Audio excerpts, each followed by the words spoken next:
Hello everyone, my name is Kathan and today we will be discussing the problem distinct values subarrays from the sorting and searching problems of the CSES problem set. Let's begin. Let me read out the question for you. You are given an array of n integers. Count the number of subarrays where each element is distinct. Right, so the question is as simple as it can get. We are just given an array which has n integers, and these integers are positive values, fine. And we want to count the number of subarrays where each element is distinct. Now what is a subarray, guys? It's a contiguous segment of your array, right? And the input here you can see it's simply integer n, which describes the array size, and then we are given n integers. Output, print the number of subarrays with the distinct elements. You just give me the count. You don't actually tell me each of those individual subarrays. You just count me the subarrays which has distinct elements. So here you can see n is 4 and this 4 elements are given, and here this subarrays with distinct elements are 8, right? So they have also listed their array elements, for example 1 2 times. So for example this guy, then 2, then 1 2, then 2 1, then 2 1 3, right? So and 1 3 as well. So there are 8. So we'll take this example again when we discuss in the iPad, but I guess the question is clear. You are given an array of size n. You tell me the count of number of subarrays of this input array which has distinct elements. First things first, let's talk about constraints here. So n, the number of array elements, was as high as 10 power 5. So what does it say? If you try to implement an order of n square solution, it's gonna consume you 10 power 5 into 10 power 5, which is 10 power 10 operations, but you're gonna do it in 1 second. You cannot do more than 10 power 8 operations. So if you cannot do n square, then you can definitely do n log n, right? Then you can definitely do order of n, then maybe better than that. So you have to think in this direction, n log n, or maybe better than that. Fine. Then what else? Like their elements were, I guess, as high as 10 power 9. Okay, fine. That doesn't change anything, and they were positive as well. Let's take an example test case and try to understand how to approach this question. The example test case, I'll take the same one. So n was 4. We had 4 elements, and those 4 elements were 1 2 1 3. So these are array, right? So our input array has n elements. Now in this array, you find me the count of all the subarrays with unique elements. Now how do you form a subarray? A subarray is a contiguous segment of this array, right? So you cannot miss an element while forming the subarray, right? So this is a subarray. Like a single guy is also subarray. Fine. And they are talking about non-empty subarrays. So you cannot have an array with no elements. That's one important thing. Now let's find out all these subarrays with distinct elements. Now I think we have already discussed this, like how can you enumerate all these subarrays. So you know that all the subarrays starting with the first guy are what? 1 2 3 4, right? All the subarrays starting with second guy are 1 2 3. Similarly for the third guy, 1 2. All in all, the total number of subarrays are n plus n minus 1 plus n minus 2, so on till 1. So sum of first and natural numbers, which turns out to be order of n square, right? So n into n plus 1 by 2. So we have n square number of subarrays. Fine. So here, let's see like all the possible subarrays and find the ones which have distinct elements. So first we'll have a subarray 1, right? Then we'll have a subarray 1 2, right? So I'm talking about this guy 1. Then I'll have 1 2. I cannot have 1 2 1. If I cannot have 1 2 1, there is no point in considering 1 2 1 3. Fine. So all the subarrays starting with 1 with distinct elements are just this. Fine. Let's start with this 2 then. So first you have 2 itself. Then you'll have 2 1. Right, so you'll have 2 1, then you will have 2 3, right? So all the subarrays are starting with 2 which have distinct elements are 3. Fine. Then let's move ahead. Let's move to the third guy. So one subarray is simply 1. One subarray is simply 1. Fine. Then another subarray is 1 3. Fine. And the last subarray, which just starts with 3 guy, is simply this. So how many are these? 1 2 3 4 5 6 7 8. So here you have to print 8. You don't have to actually print me these subarrays, you just have to print 8. So these are all the subarrays of the given array with the distinct elements. Fine. Now how do you approach this question then, right? Now since you already know how to enumerate all these subarrays, brute force is in the picture here. Like you can just enumerate all the order of n square subarrays, right? And then check whether each one of those have unique elements or not, and if they have unique elements we can maybe update a counter and so on. But the problem is to enumerate all these subarrays we'll have to write we have to do at least order of n square operations, right? So to check the unique elements and all, that's a different story, but to just enumerate all the subarrays, you will have to do at least order of n square work, which we cannot do. So brute force is out of the picture. Fine. Okay. Now I would recommend that before we proceed further, you have watched the question, like the explanation of the question playlist in this playlist is the name of the question in the sorting and searching problem. Why? Because this question also uses similar ideas to that question. Like even if you don't watch it, it's fine, you will still understand it, but I recommend that you actually solve that question first, or at least watch the solution of that question first before you continue with this, but it's your choice. Anyway, so if brute force is not working, then what are you gonna do? So we are not able to enumerate all the possible subarrays.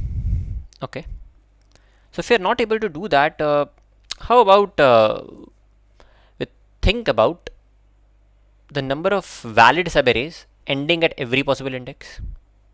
I'll repeat myself. So I know that all the possible indices that I have are j belongs to 1, 2, so on till n, right? So these are all the possible indices in my array. Now, if I can find number of valid subarrays, this is very important. If I can find number of valid subarrays ending at a given j in, let's say, maybe some smart way or optimal time, then I only have order of n indices to consider, right? If I can do that, then it will be great, right? So why I'm thinking about ending? See, brute force was not working. Then maybe we can think about all the subarrays starting with some index or ending with some index. But I'm choosing here to think about the end. Fine. So let's try to understand. Like we'll come to this valid subarray ending at a given j in a bit. But like how many subarrays are there ending at a given index? I guess you already know it, that if index is let's say if index is 0 based, 0, 1, 2, 3, 4, so on and so forth. If index is 0 based, the number of subarrays ending at a given index is actually j plus 1, right? So the number of subarrays ending at index 3 will be what? 1, 2, 3, 4. In other words, the number of elements you will have till this point, if you have, let's say, e number of elements, then the number of subarrays ending at this index will be simply e only.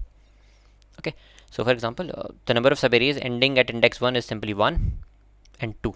Why? Because you have 2 elements till this. So number of subarrays ending at index 2 will be what? 1, 2, 3. Because you have 3 elements till this index. Fine. So that we have settled out that if we have an index j, the number of subarrays ending at this guy is j plus 1. But that's about the number of subarrays. Now how about valid subarrays? Now what is a valid subarray? A valid subarray is an array with unique elements. Okay. So in the best case, you could have j plus 1 valid subarrays, right? So for example, if we had all the elements distinct, so 1, 2, 3, 4, and this was some j, if we had all the elements from start till this point to be distinct, the number of valid subarrays could have been very well being j plus 1, or the number of elements that you have in this segment or window, whatever. Okay. But life is not so good here, right? So it may not be the case that all the values are distinct from the start till this index, right? See, in the best case, the number of valid subarrays till the j index can be j plus 1. That is the number of elements till this part. But life cannot be that good. There can be elements repeating. So for example, let's say instead of this, there is something like this going on. 1, 1, 2, 3, and 4. So now, till this part, ideally, the number of subarrays ending at index j could have been, since there are 1, 2, 3, 4, 5 elements, 5. But now you have duplicate elements. Now because of this duplicate elements, you cannot have both of these in your subarrays. Or in other words, the subarrays which have both of these elements are out of the picture, right? So you cannot have, for example, this subarray. So now here the number of valid subarrays are what? 1, 2, 3, and 4. So 1 is gone, right? So one of the subarrays were removed. Okay. In other words, like if I give you one more example, let's say instead of this guys, you had something like this. Let's say 1, 2, 2, 3, and 4. Now ideally the number of valid subarrays ending at this index could have been 5, because you had 5 elements from this start till this part. But you will not be able to consider the subarrays in which these two 2's are present, right? In other words, this subarray is gone, this subarray is gone. So 2 subarrays are gone, but yeah, this one, and this one is still there. So in other words, what you're doing is you're not considering the subarrays. You're not considering the subarrays until you have duplicate elements whenever you start from the left, right? So what can you do here? The strategy is very simple here. What we are effectively doing is you want to find out all the valid subarrays ending at index j. Now, till you have duplicate elements, here, you cannot form a valid subarray. So what are you going to do is shrink the window from the left just enough such that you have all the unique elements in this part, right? So here, shrink the window from the left just enough such that you have distinct elements in your window, and all the possible subarrays formed using this window are actually your answer. I'll repeat myself here. See, ideally here there could have been 5 subarrays, but because of these two, you will have to actually leave out the subarrays which will have this 2. So what you do is don't consider the element from this part just enough such that you have just distinct elements remaining. In other words, you don't consider subarrays starting from this 1 and 2, right? In other words, shrink the window from left just enough such that you have unique elements in this range I to j. For example, let's say we have the smallest I such that all the elements in this range are unique. So in above case, you find me the smallest I from the left such that this window has unique elements. Now, all the subarrays that can be formed using elements in this window are the valid subarrays ending at index j. And how many of those are there? So here we have 3 elements. So if we have 3 elements, how many subarrays can we create? 3, right? So this, and this. So if you can find the smallest I from the left, such that I to j have unique elements, the number of valid subarrays ending at index j will be j minus I plus 1. Right? So j minus I plus 1 will actually calculate the number of elements in that window. Right? So I mean that's about it. Now let's try to formalize a bit. All you had to figure out here was to find the number of subarrays ending at index j. You find the smallest I from the left such that I to j is unique elements, and the number of valid subarrays then would be j minus I plus 1. Let's see how can we do it. So this is our array here. Now you initialize 2 variables, I equals to 0 and j equals to 0. So what it simply helps you do is whenever you are considering to find the number of subarrays ending at given index j, this I and j are actually bounds of your window, right? So the number of valid subarrays ending at index j here will be j minus I plus 1, and this j and I are the bounds of your window, right? So j being the right boundary and I being the left boundary. Fine. So what we'll do is we will expand the window. First step will be expand the window from right 1 by 1, right? So what do you mean by 1 by 1? When you want to find the number of valid subarrays ending at 0, add with this guy. Then when you want to add the number of valid subarrays ending at 1, add this guy.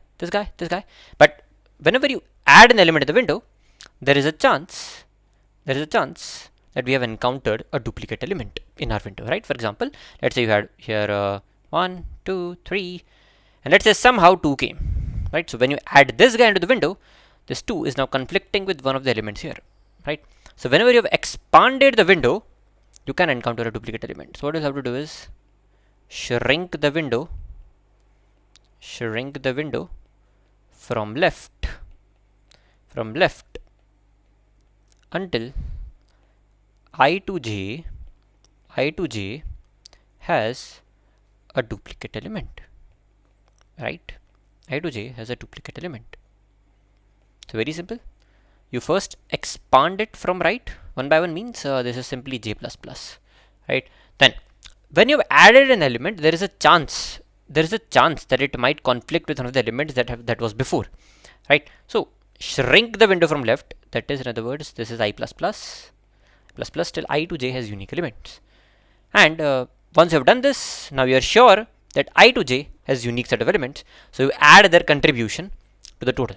So initially maybe you can initialize total to 0. So total actually keeps track of total number of subarrays. Now total plus equals to the number of valid subarrays ending at index j, which are what? J minus I plus 1. right? So this is a strategy. It might look a little bit vague, but let's try to formalize, or you can say understand it a bit more using a try run. I'll take an array here. Let's say we have an array 1, 2, 1, 3, 2, 7, 4, and 2. Okay. Now what I'll do is I'll initialize I to be 0. Let's say this is I, and j also to be 0, right? Let's keep it 0, 1, 2, 3, 4, 5, 6, and 7. Now, what do we want to do? We want to actually expand j one by one, right? So in other words, we want to find out number of valid subarrays at every possible j belongs to 0 till n minus 1, or you can say every possible index. Okay. But how are you going to represent the window, right? So at a time, what you have to do is you want to sometimes expand the window, that is include new elements in your window.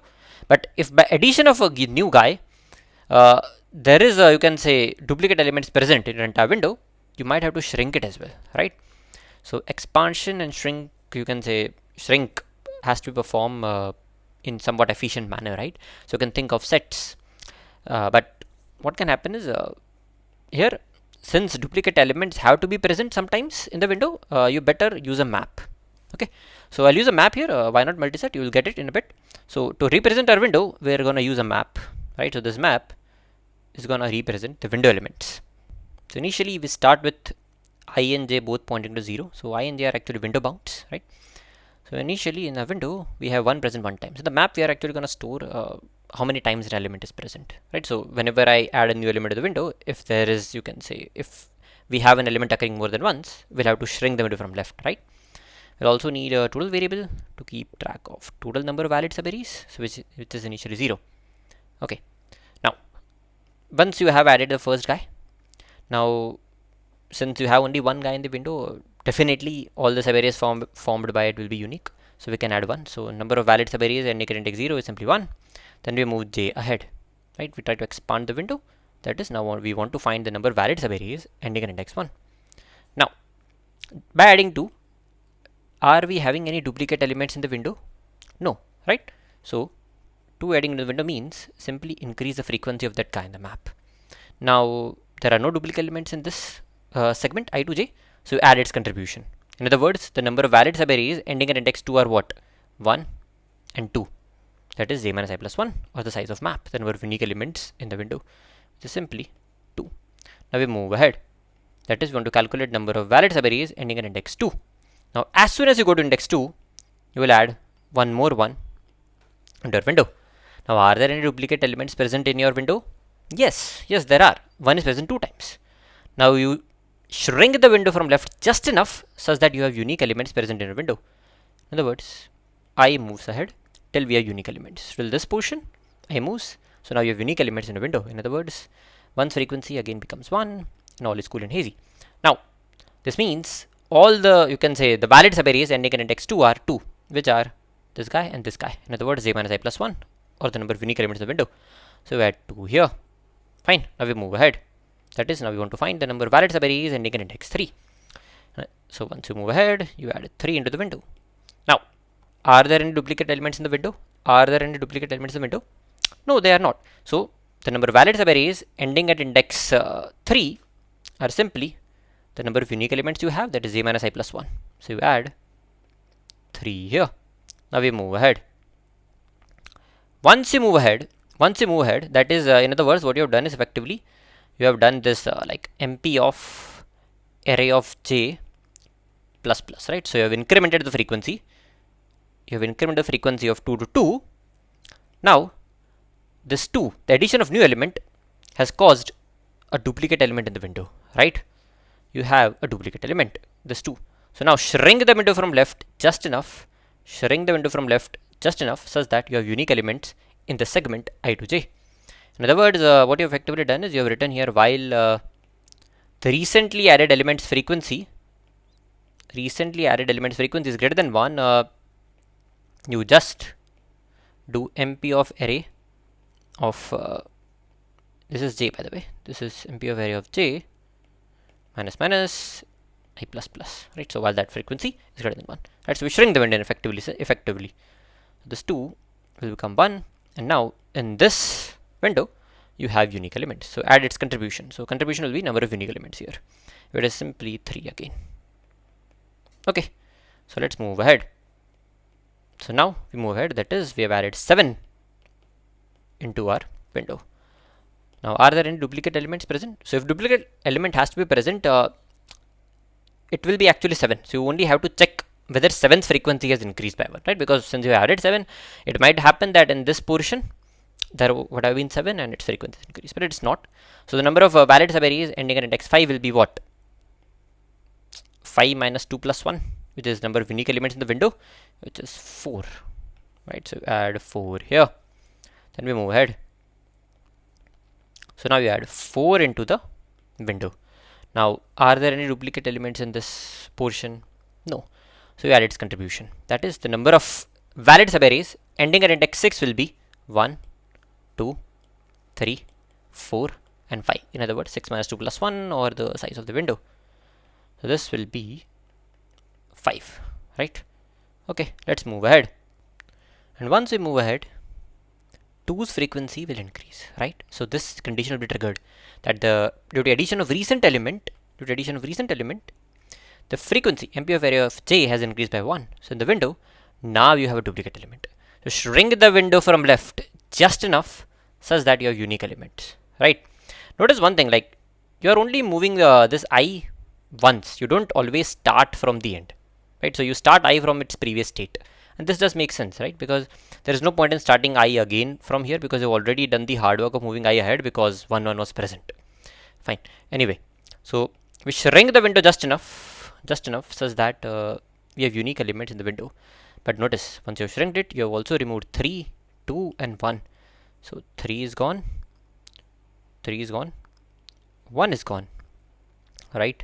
So now after shrinking the window just enough from left, you have only unique elements in the window, right? And these are just 7, 4 and 2. Now you add the contribution. In other words, the number of valid subarrays ending at index 7 are 1, 2 and 3. Okay, so we add its contribution, and now J will go out of bounds. In other words, we have considered, you can say, number of valid subarrays ending at every possible index. And to verify that, it will be here 1, 2, 3, 4, 5, 6, 7, 8, and there are indeed 8 elements here. So I mean, yeah, that's about the strategy. I hope you have understood the explanation till now. And if you did, please comment understood in the comment section of the video. And let's talk about the implementation here. We already know that we are using map to represent our window. And if you notice how our strategy is working is J moves left to right to the array just once, right? And I also moves left to right to the array just once. We just saw it, right? And what else? We need to expand the window. Expansion of window means simply adding, you can say, increasing the frequency of an element by 1, right? So it's more of a update operation. So this is a map update. I'll write it here. Update operation. Shrinking means erase operation, right? So these are login operations, right? So if number of elements in the map are n, they are gonna consume order of login time. This is just a constant time operation. So all in all, if we want to talk about time complexity, we know that you can say traverse the array at most twice. I goes from left to right, J goes from left to right. So order of n operations there. In each of the operation, we either expand the window, that is update, do some updation or insertion, whatever, or we erase, we shrink the window from left. So we do login operation. So the time complexity here turns out to be order of n log n, because this is nothing, this is a constant time operation updating the total. And space complexity, in the worst case there can be n distinct elements in the array, so you may have to store all the elements in the window, or you can say map. So order of n the space complexity. So I mean, yeah, that's about the time and space complexity and the approach discussion. Let's move to the code and wrap up this video. Alright, so here's the code, guys. First I'm taking the array input, then MP to store my window, current state of the window. Then I'm initializing my answer to 0. So why am I taking long here? Because in the worst case, if all the elements are unique, the number of valid subarrays will be equal to total number of subarrays, which is n into n plus 1 by 2. Now n can be as high as 10 power 5. So 10 power 5 into 10 power 5 plus 1 by 2 will cause an overflow. So you don't want to do that, and instead use an long here, because long's range is very high. It is minus 10 power 18 to 10 power 18. Okay, then I initialize my window bounds. Then while j is less than n, that is while I have considered the answer for every possible index, expand the window by 1, right? Then while a duplicate element is present, shrink the window from left. In other words, you find me the longest sequence of unique elements ending at that given index, right?